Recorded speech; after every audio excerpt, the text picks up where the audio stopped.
glaubt man ganz fest, nur wer sich wirklich auch kann, unter die Leitungsstelle von anderen, kann später eine kraftvolle eigene Leiterschaft wahrnehmen.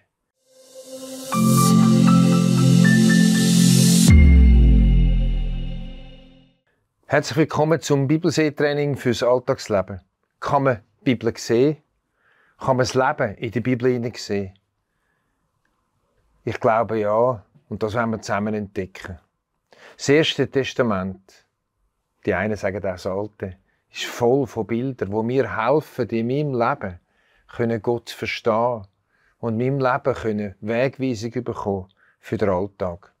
Ich lade dich ein, mit mir auf eine Entdeckungstour zu gehen. Bist du bereit? Vielleicht musst du zuerst noch auf den Stopp drücken und die Bibel holen. Weil ohne Bibel wird es schwierig. Ich möchte dich ermutigen, mit mir zusammen in deiner Bibel zu lesen. Ich habe eine Luther-Übersetzung. Und dann mit einem Stift noch anstreichen und so etwas davon zu haben. Also, zurück.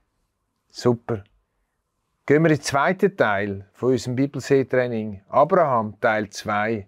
Wir fangen an mit Kapitel 16, überschrieben ist mit Hagar und Ismael. Kapitel 16 im ersten Buch Mose, Vers 1. Sarai, Abrahams Frau, gebar ihm kein Kind. Sie hatte eine ägyptische Magd, die hieß Hagar. Und Sarai sprach zu Abraham, siehe, der Herr hat mich verschlossen, dass ich nicht gebären kann. Geh doch zu meiner Magd, ob ich vielleicht durch sie einen Sohn bekomme. Versprechen von Gott, wo wir im ersten Teil gehört haben, dass der Abraham und Sarah einen Sohn bekommen, ist nicht eingetroffen. Was macht man, wenn es nicht eintrifft? Man kann 2 Varianten: warten oder eben selber nachhelfen. Sarah hat dem Abraham gesagt, wir müssen selber nachhelfen. Meine biologische Uhr ist abgelaufen. Komm, wir machen zusammen ein Kind mit meiner Magd. Vers 4. Und er ging zu Hagar, die ward schwanger. Als sie nun sah, dass sie schwanger war, achtete sie ihre Herrin gering. Jetzt ist Lampe eingezogen. Die Hagar hat ihre Herrin gering geachtet. Sie ist mit einem dicken Bauch herumgelaufen und gesagt, schau mal, wer ich bin. Du bist niemand, du hast ja kein Kind. Wie Seinerzeit, das entscheidend war, ein Kind zu überzukommen. Und so hat Hagar sich überhoben über ihre Herrin. So ist Eifersucht eingezogen in die Familie, Schwierigkeiten eingezogen. Und die Schwierigkeiten ziehen sich später durch im Leben von Abraham, aber auch von den Nachkommen von Abraham bis hin zum Jakob, dem Köbeli, der ja gelingt hat bis zum geht nicht mehr. Sarah hat nachher zum Abraham gesagt, du musst jetzt irgendetwas machen. Die Magd wird hochnäsig, du musst sie fortschicken. Was sagt der Abraham, Vers 6? Abraham aber sprach zu Sarai, siehe, deine Magd ist unter deiner Gewalt, du mit ihr, wie dir's gefällt. Als nun Sarai sie demütigen wollte, floh sie von ihr. Der Abraham hat sich aus der Verantwortung gestohlen. Er musste die Verantwortung wahrnehmen, aber er hat gesagt, Sarah, mach du, was du willst. Der Abraham hat auch ein paar Fehler in seinem Leben. Wie ist es bei dir, mit sich in die Verantwortung stellen oder aus Verantwortung rauszunehmen? Ich habe gelernt, Verantwortung wahrzunehmen in einer Zeit, wo viele gern etwas bestimmen, gern Sagen haben. Aber Verantwortung nachtragen ist eine andere Frage. Ich möchte dich ermutigen, Verantwortung wahrzunehmen, nicht da wie der Abraham. Trotzdem, auch wenn der Abraham nicht die Verantwortung wahrgenommen hat, Gott ist schon mit ihm zum Ziel gekommen. Gott lässt sich durch so ein paar Sachen nicht einfach zum Konzept ausbringen. Die Hagar musste flüchten, weil sie es nicht mehr ausgehalten hat unter der Sarah. Sie ist geflüchtet, sie ist abgehauen und der Engel des Herrn hat sie getroffen. Und wir lesen im Vers 9. Und der Engel des Herrn sprach zu ihr, kehre wieder um zu deiner Herrin und demütige dich unter ihre Hand. Härtebrocken. Hat das müssen sein? Hat Hagar einmal zurück zu der Sarai und sich demütigen unter ihre Hand? Das ist eine enorm wichtige Leiterschaftsfrage. Ich weiss noch, als ich die Quellenhof-Stiftung gründen, haben meine Leiter gesagt, nein, es kommt nicht in Frage. Und ich musste mich unter ihre Leitung stellen und zuerst annehmen, dass es noch nicht so weit ist. Freunde, glaubt mir ganz fest, nur wer sich wirklich auch kann, unter die Leitungsstelle von anderen, kann später eine kraftvolle eigene Leiterschaft wahrnehmen. Vielleicht ist es in deinem Leben auch dran, dich unter eine Leiterschaft zu stellen, die du im Moment gar nicht willst. Weil du findest, sie plagt mich, sie ist nicht gut. Nicht jede Leiterschaft müssen wir aushalten. Aber manchmal kann es sein im Leben, dass wir zurück dort, wo wir geflüchtet sind. So wie die Hagar. Aber der Engel war noch nicht fertig. Er hat sie nicht nur vorgeschickt oder zurückgeschickt, sondern hat ihr eine grosse Verheißung gegeben. Vers 10. Und der Engel des Herrn sprach zu ihr, ich will deine Nachkommen so mehren, dass sie der großen Menge wegen nicht gezählt werden können. Wow, trotzdem, dass nicht der Sohn von der Verheißung war, hat Gott einen Weg gehabt für den Ismael. Er hat gesagt, er wird auch ein grosses Volk werden. Weiter sprach der Engel des Herrn zu ihr, siehe, du bist schwanger geworden und wirst einen Sohn gebären, dessen Namen sollst du Ismael nennen, denn der Herr hat dein Elend erhört. Und es geht weiter die Verheißung. Das heißt im Vers 12, er wird ein wilder Mensch sein, seine Hand wider jedermann und jedermanns Hand wider ihn, und er wird wohnen all seinen Brüdern zum Trotz. Genau das ist eingetroffen.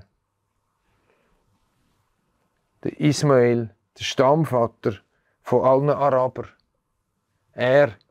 Die Araber, die nie miteinander Frieden bekommen, wo immer ein Land gegen das andere ist, wo sie wieder miteinander Abkommen machen und dann tun sie es gleich wieder brechen. Er wird ein wilder Mensch sein, seine Hand wider jedermann, jedermanns Hand wider ihn, und er wird wohnen all seinen Brüdern zum Trotz. Genau das ist eingetroffen.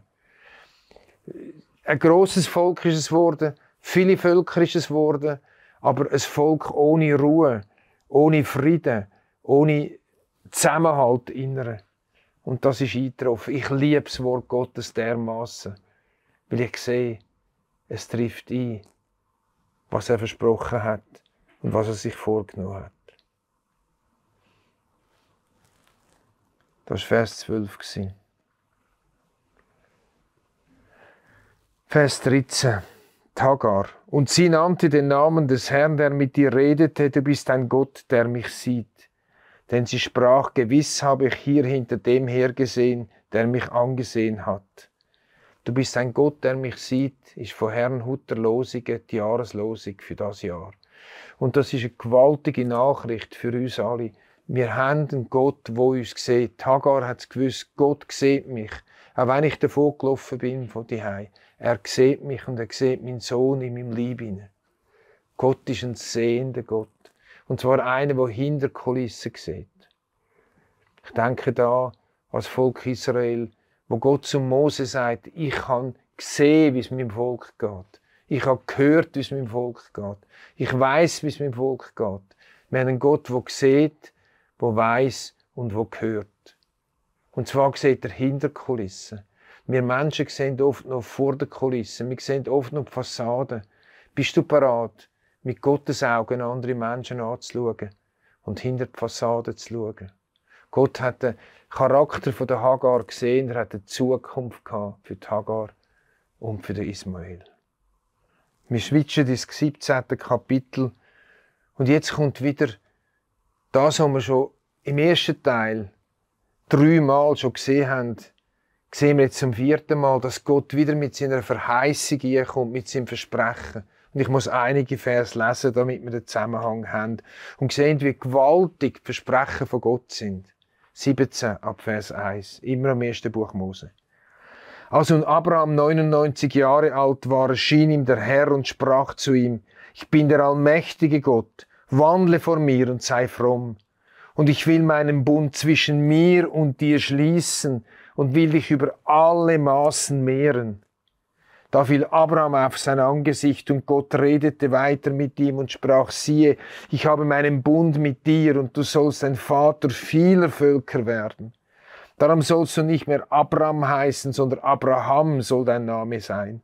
Denn ich habe dich gemacht zum Vater vieler Völker.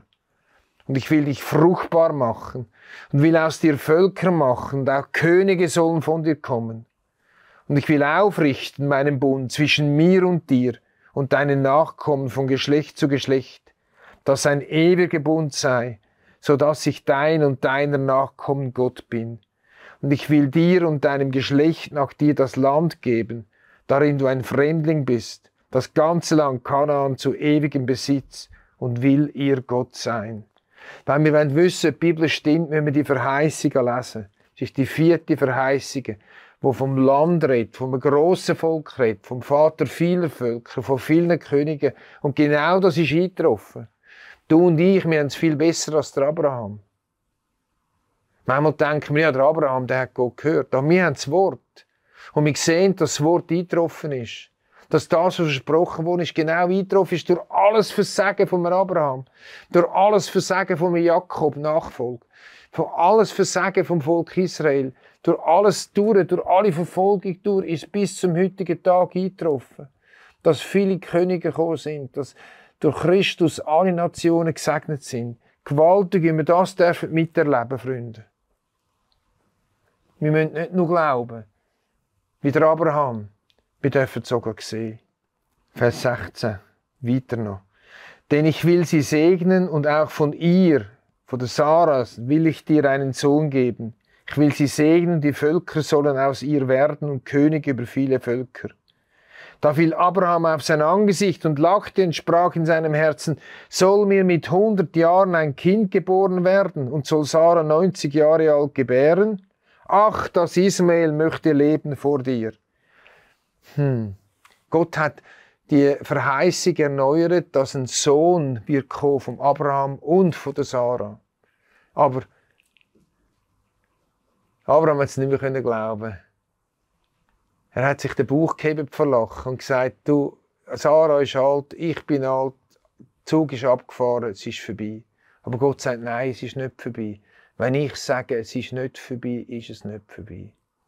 Wenn Gott verspricht, wenn Gott Verheißung gibt ins Leben, ist es nicht vorbei. Auch wenn es in unseren Augen manchmal vorbei ist. Natürlich, und da kommt ein Einschub, wenn wir wissen, ist es wirklich Verheißung von Gott? Oder ist es einfach so, das, was wir uns so vorstellen? So ein bisschen Fantasie, so ein bisschen Einbildung, so ein bisschen Wunschtraum. Aber dort, wo wirklich Verheißung von Gott kommt, dort müssen wir warten, aushalten. Ich habe das in meinem Leben so oft erlebt. Ich habe ja viel so Visionen in meinem Leben.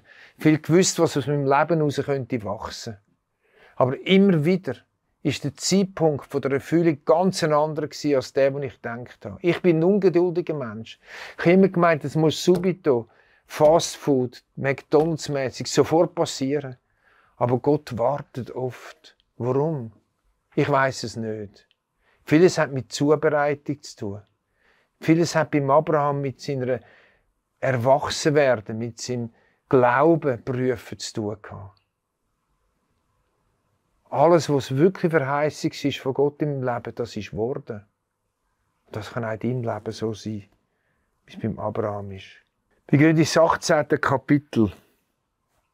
Und die Überschrift heisst Besuch von den 3 Engeln. Vers 1. Und der Herr erschien ihm, dem Abraham, im Hain Hamre, während er an der Tür seines Zeltes saß, als der Tag am heißesten war. Der Abraham kommt Besuch über von 3 Engeln.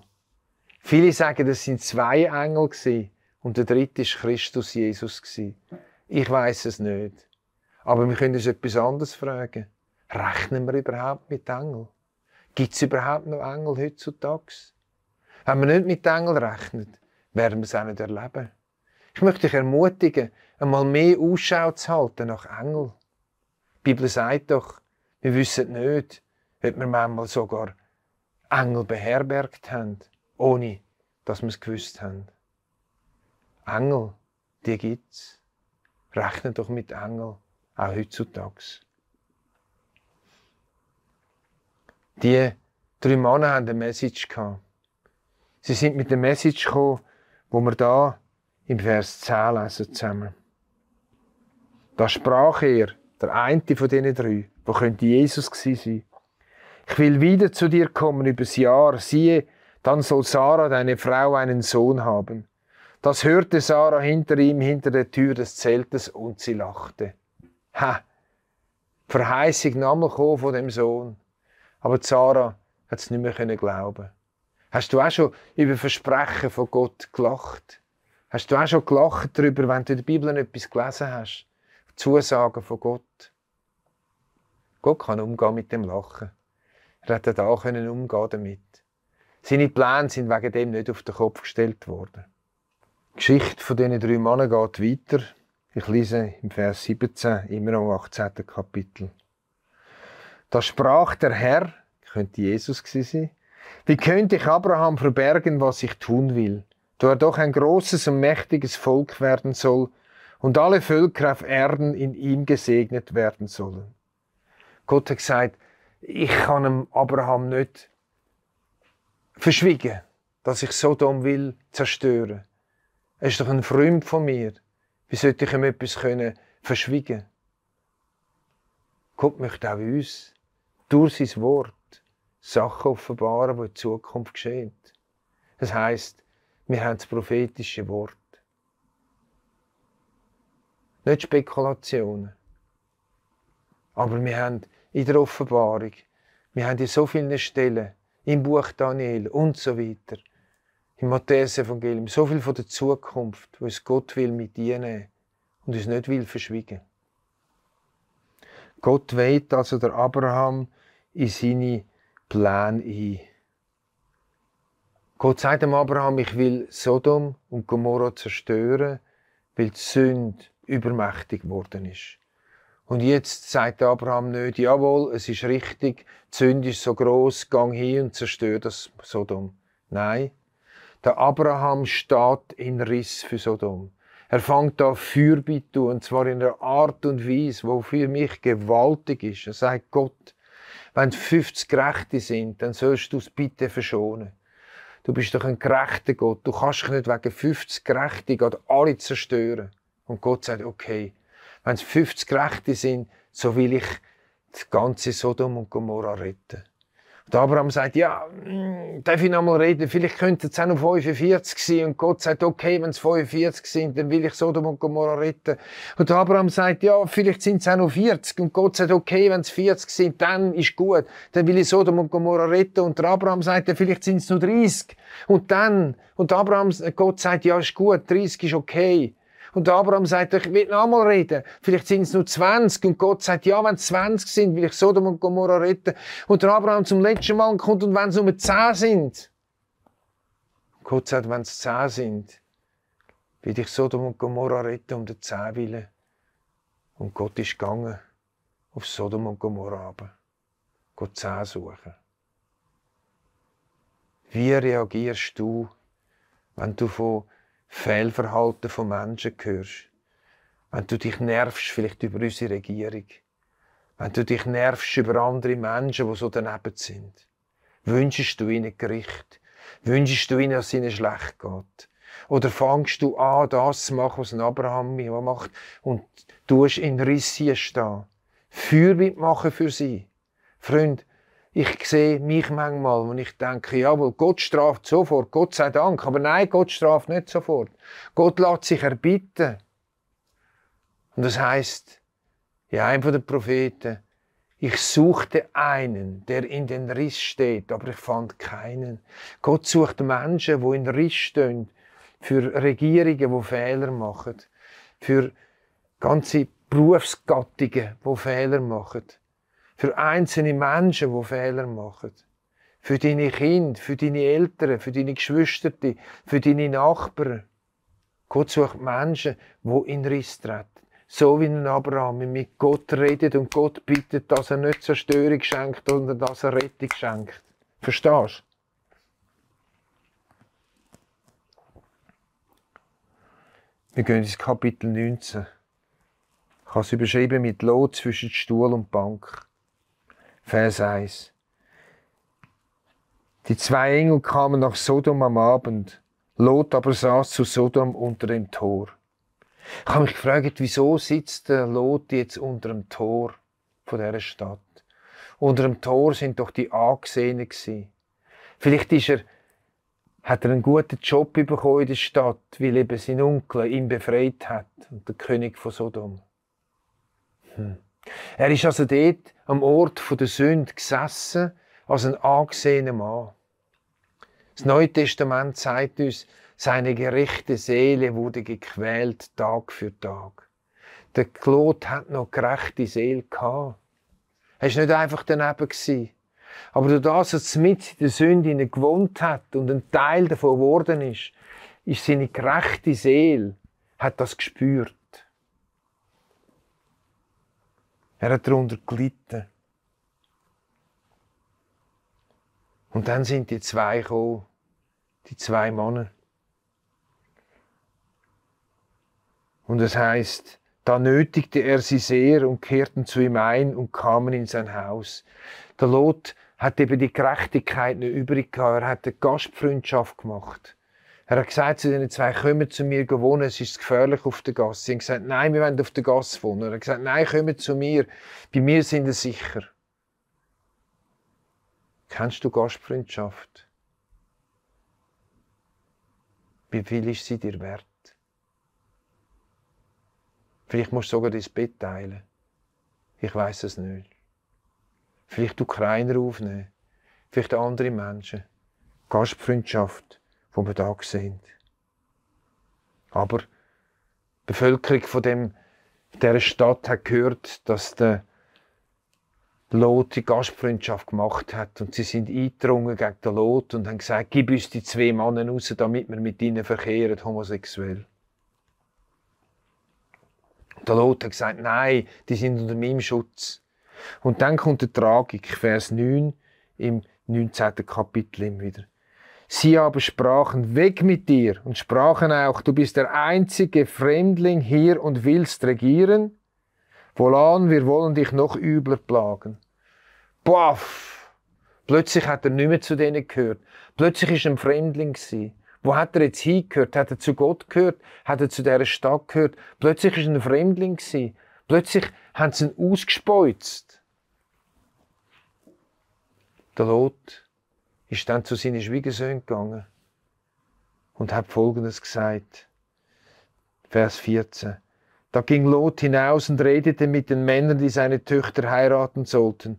Macht euch auf und geht aus diesem Ort, denn der Herr wird diese Stadt verderben. Er ist also zu seinen Schwiegersöhnen gegangen und hat gesagt, hey, macht uns auf. Mit diesen Töchtern, meine Töchter und geheiratet haben, geht aus der Stadt. Aber es war ihnen lächerlich. Das Zeugnis vom Lot war durch sein Leben im Eimer und sie haben es nicht geglaubt. Freunde, wenn wir uns dieser Welt einfach anbiedern und alles mitmachen und jeden Quatsch ablachen, werden wir nie ein Zeugnis sein für Gott.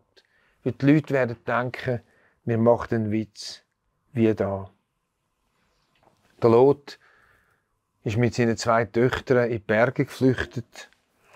Und da lesen wir Folgendes im Vers 32, immer im 19. Kapitel, wo die Töchter zueinander gesagt haben, so komm, lass uns unserem Vater Wein zu trinken geben und uns zu ihm legen, dass er uns Nachkommen schaffen von unserem Vater.